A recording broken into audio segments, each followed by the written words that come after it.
Cette vidéo, elle est faite pour toi si tu n'es pas encore sûr de ce que tu veux faire dans la vie. Quelles études choisir, quel métier est fait pour toi. Alors, la toute première chose que tu dois faire, pense à toutes les activités extrascolaires que tu as fait dans ta vie. Peut-être que tu as aidé tes parents à organiser un voyage. Peut-être que tu as aidé ta sœur à choisir un nouvel appartement. Peut-être que tu as un pote qui vient d'ouvrir sa start-up et tu lui as aidé à faire ses premiers contrats. La deuxième chose que tu dois faire maintenant, tu dois maintenant réfléchir. Est-ce que cette activité t'a fait plaisir ou pas? Si tu n'es pas vraiment sûr et t'hésites à répondre, tu peux te poser cette question-là. Est-ce que cette activité m'a donné plus d'énergie à la fin ou est-ce que je suis restée vidée après? Et ça va vraiment bien t'orienter à comprendre ce qui te plaît vraiment.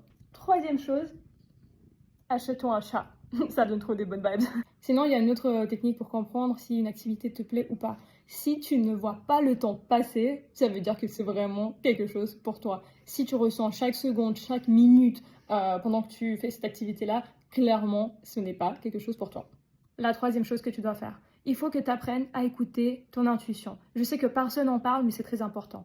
En fait, aujourd'hui, on vit dans un monde qui va beaucoup trop vite pour notre cerveau humain, mais il faut comprendre comment discerner ta voix intérieure. Et c'est tout un chemin pour être honnête avec toi, mais dès que tu vas comprendre réellement qu'est-ce que toi tu es, quelles sont tes vraies envies, c'est là où il y aura cette symbiose entre ton être et ta vie extérieure. Et c'est que dans ce cas-là que tu pourras vraiment être heureux et faire un travail dans la vie, faire un métier qui te plaît réellement. Et c'est la seule manière d'être vraiment épanoui.